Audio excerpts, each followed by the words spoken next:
Solomon எழுதிய நீதிமொழிகள் 14ஆம் அதிகாரம். புத்தியுள்ள ஸ்திரீ தன் வீட்டை கட்டுகிறாள், புத்தியில்லாத ஸ்திரீயோ தன் கைகளினால் அதை இடித்து போடுகிறாள். நிதானமாய் நடக்கிறவன் கர்த்தருக்கு பயப்படுகிறான். தன் வழிகளில் தாறுமாறானவனோ அவரை அலட்சியம் பண்ணுகிறான். மூடன் வாயிலே அவன் அகந்தைக்கேற்ற மிலாறுண்டு. ஞானவான்களின் உதடுகளோ அவர்களை காப்பாற்றும். எருதுகள் இல்லாத இடத்தில் களஞ்சியம் வெறுமையாயிருக்கும். காளைகளின் பலத்தினாலோ மிகுந்த வரத்துண்டு. மெய் சாட்சிக்காரன் பொய் சொல்லான், பொய் சாட்சிக்காரனோ பொய்களை ஊதுகிறான். பரியாசக்காரன் ஞானத்தை தேடியும் கண்டுபிடியான். புத்தியுள்ளவனுக்கோ அறிவு லேசாய் வரும். மூடனுடைய முகத்துக்கு விலகிப்போ, அறிவுள்ள உதடுகளை அங்கே காணாய். தன் வழியை சிந்தித்து கொள்வது விவேகியின் ஞானம். மூடர்களுடைய வஞ்சனையோ மூடத்தனம். மூடர் பாவத்தை குறித்து பரியாசம் பண்ணுகிறார்கள். நீதிமான்களுக்குள்ளே தயை உண்டு. இருதயத்தின் கசப்பு இருதயத்திற்கே தெரியும். அதன் மகிழ்ச்சிக்கு அந்நியன் உடந்தையாகான். துன்மார்க்கனுடைய வீடு அழியும், செம்மையானவனுடைய கூடாரமோ செழிக்கும். மனுஷனுக்கு செம்மையாய் தோன்றுகிற வழி உண்டு, அதன் முடிவோ மரண வழிகள். நகைப்பிலும் மனதுக்கு துக்கம் உண்டு, அந்த மகிழ்ச்சியின் முடிவு சஞ்சலம். பின்வாங்கும் இருதயமுள்ளவன் தன் வழிகளிலேயும், நல்ல மனுஷனோ தன்னிலே தானும் திருப்தி அடைவான். பேதையானவன் எந்த வார்த்தையையும் நம்புவான். விவேகியோ தன் நடையின் மேல் கவனமாயிருக்கிறான். ஞானமுள்ளவன் பயந்து தீமைக்கு விலகுகிறான். மதியீனனோ மூர்க்கங்கொண்டு துணிகரமாயிருக்கிறான். முற்கோபி மதிக்கேட்டைச் செய்வான். துர்ச்சிந்தனைக்காரன் வெறுக்கப்படுவான். பேதையர் புத்தியீனத்தை சுதந்தரிக்கிறார்கள். விவேகிகளோ அறிவினால் முடிசூட்டப்படுகிறார்கள். தீயோர் நல்லோருக்கு முன்பாகவும், துன்மார்க்கர் நீதிமான்களுடைய வாசற்படிகளிலும் குனிவதுண்டு. தரித்திரன் தனக்கு அடுத்தவனாலும் பகைக்கப்படுகிறான். ஐஸ்வர்யவானுக்கோ அநேக சிநேகிதர் உண்டு. பிறனை அவமதிக்கிறவன் பாவம் செய்கிறான். தரித்திரனுக்கு இறங்குகிறவனோ பாக்கியமடைவான். தீமையை யோசிக்கிறவர்கள் தவறுகிறார்கள் அல்லவோ? நன்மையை யோசிக்கிறவர்களுக்கோ கிருபையும் சத்தியமும் உண்டு. சகல பிரயாசத்தினாலும் பிரயோஜனம் உண்டு. உதடுகளின் பேச்சோ வறுமையை மாத்திரம் தரும். ஞானிகளுக்கு முடி அவர்கள் செல்வம். மூடரின் மதியினம் மூடத்தனமே. மெய்சாட்சி சொல்லுகிறவன் உயிர்களை இரட்சிக்கிறான். வஞ்சனைக்காரனோ பொய்களை ஊதுகிறான். கர்த்தருக்கு பயப்படுகிறவனுக்கு திட நம்பிக்கை உண்டு. அவன் பிள்ளைகளுக்கும் அடைக்கலம் கிடைக்கும். கர்த்தருக்கு பயப்படுதல் ஜீவ ஊற்று, அதனால் மரண கண்ணிகளுக்கு தப்பலாம். ஜனத்திரட்சி ராஜாவின் மகிமை, ஜனக்குறைவு தலைவனின் முறிவு. நீடிய சாந்தமுள்ளவன் மகா புத்திமான். முற்கோபியோ புத்தியினத்தை விளங்க பண்ணுகிறான். சொஸ்த மனம் உடலுக்கு ஜீவன், பொறாமையோ எலும்புருக்கி. தரித்திரனை ஒடுக்குகிறவன் அவனை உண்டாக்கினவரை நிந்திக்கிறான். தரித்திரனுக்கு தயை செய்கிறவனோ அவரை கனம் பண்ணுகிறான். துன்மார்க்கன் தன் தீமையிலே வாரிக்கொள்ளப்படுவான். நீதிமானோ தன் மரணத்திலே நம்பிக்கையுள்ளவன். புத்திமானுடைய இருதயத்தில் ஞானம் தங்கும், மதியினரிடத்தில் உள்ளதோ வெளிப்படும். நீதி ஜனத்தை உயர்த்தும், பாவமோ எந்த ஜனத்துக்கும் இகழ்ச்சி. ராஜாவின் தயை விவேகமுள்ள பணிவிடைக்காரன் மேலிருக்கும், அவனுடைய கோபமோ லச்சையுண்டாக்குகிறவன் மேலிருக்கும். சாலமோன் எழுதிய நீதிமொழிகள் 15ஆம் அதிகாரம். மெதுவான பிரதியுத்தரம் உக்கிரத்தை மாற்றும், கடுஞ்சொற்களோ கோபத்தை எழுப்பும். ஞானிகளின் நாவு அறிவை உபயோகப்படுத்தும், மூடரின் வாயோ புத்தியினத்தை கக்கும். கர்த்தரின் கண்கள் எவ்விடத்திலும் இருந்து நல்லோரையும் தீயோரையும் நோக்கி பார்க்கிறது. ஆரோக்கியமுள்ள நாவு ஜீவ விருட்சம், நாவின் மாறுபாடோ ஆவியை நொறுக்கும். மூடன் தன் தகப்பன் புத்தியை அலட்சியம் பண்ணுகிறான். கடிந்து கொள்ளுதலை கவனித்து நடக்கிறவனோ விவேகி. நீதிமானுடைய வீட்டில் அதிக பொக்கிஷம் உண்டு, துன்மார்க்கனுடைய வருமானத்திலோ துன்பம் உண்டு. ஞானிகளின் உதடுகள் அறிவை இறைக்கும், மூடரின் இருதயமோ அப்படியல்ல. துன்மார்க்கருடைய பலி கர்த்தருக்கு அருவருப்பானது, செம்மையானவர்களின் ஜெபமோ அவருக்கு பிரியம். துன்மார்க்கனுடைய வழி கர்த்தருக்கு அருவருப்பானது, நீதியை பின்பற்றுகிறவனையோ அவர் நேசிக்கிறார். வழியை விட்டு விலகுகிறவனுக்கு புத்திமதி விசனமாயிருக்கும், கடிந்து கொள்ளுதலை வெறுக்கிறவன் சாவான். பாதாளமும் அழிவும் கர்த்தரின் பார்வைக்கு பிரத்தியட்சமாய் இருக்க, மனுபுத்திரருடைய இருதயம் அதிக பிரத்யட்சமாய் இருக்குமல்லவோ? பரியாசக்காரன் தன்னை கடிந்து கொள்ளுகிறவனை நேசியான். ஞானவான்களிடத்தில் போகவும் மாட்டான். மன மகிழ்ச்சி முகமலர்ச்சியை தரும். மனோதுக்கத்தினாலே ஆவி முறிந்து போம். புத்திமானுடைய மனம் அறிவை தேடும். மூடரின் வாயோ மதியினத்தை மேயும். சிறுமைப்பட்டவனுடைய நாட்களெல்லாம் தீங்குள்ளவைகள். மனரமியமோ நித்திய விருந்து. சஞ்சலத்தோடு கூடிய அதிக பொருளிலும் கர்த்தரை பற்றும் பயத்தோடு கூடிய கொஞ்ச பொருளே உத்தமம். பகையோடிருக்கும் கொழுத்த எருதின் கரியை பார்க்கிலும் சிநேகத்தோடிருக்கும் இலைக்கரியே நல்லது. கோபக்காரன் சண்டையை எழுப்புகிறான். நீடிய சாந்தமுள்ளவனோ சண்டையை அமர்த்துகிறான். சோம்பேறியின் வழி முள்வேலிக்குச் சமானம். நீதிமானுடைய வழியோ ராஜபாதை.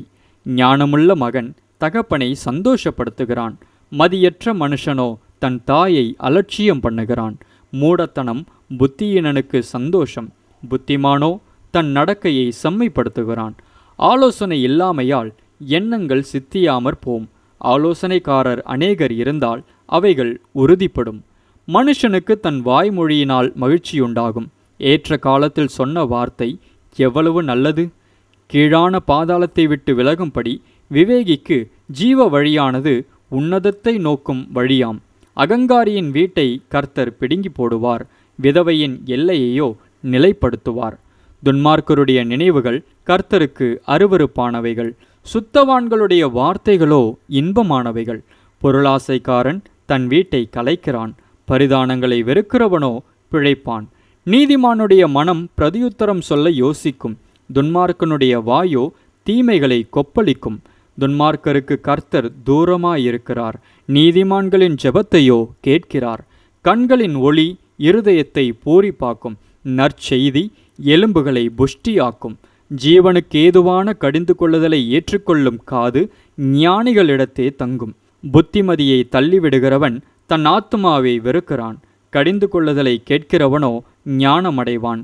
கர்த்தருக்கு பயப்படுதல் ஞானத்தை போதிக்கும். மேன்மைக்கு முன்னானது தாழ்மை. சாலமோன் எழுதிய நீதிமொழிகள் 16ஆம் அதிகாரம். மனதின் யோசனைகள் மனுஷனுடையது. நாவின் பிரதியுத்தரம் கர்த்தரால் வரும். மனுஷனுடைய வழிகளெல்லாம் அவன் பார்வைக்கு சுத்தமானவைகள். கர்த்தரோ ஆவிகளை நிறுத்து பார்க்கிறார். உன் செய்கைகளை கர்த்தருக்கு ஒப்புவி. அப்பொழுது உன் யோசனைகள் உறுதிப்படும். கர்த்தர் சகலத்தையும் தமக்கென்று படைத்தார். தீங்கு நாளுக்காக துன்மார்க்கனையும் உண்டாக்கினார். மனமேட்டிமையுள்ளவன் எவனும் கர்த்தருக்கு அருவருப்பானவன். கையோடே கை கோத்தாலும் அவன் தண்டனைக்கு தப்பான். கிருபையினாலும் சத்தியத்தினாலும் பாவம் நிவிர்த்தியாகும். கர்த்தருக்கு பயப்படுகிறதினால் மனுஷர் தீமையை விட்டு விலகுவார்கள். ஒருவனுடைய வழிகள் கர்த்தருக்கு பிரியமாயிருந்தால் அவனுடைய சத்துருக்களும் அவனோடே சமாதானமாகும்படி செய்வார். அநியாயமாய் வந்த அதிக வருமானத்திலும் நியாயமாய் வந்த கொஞ்ச வருமானமே உத்தமம். மனுஷனுடைய இருதயம் அவனுடைய வழியை யோசிக்கும்.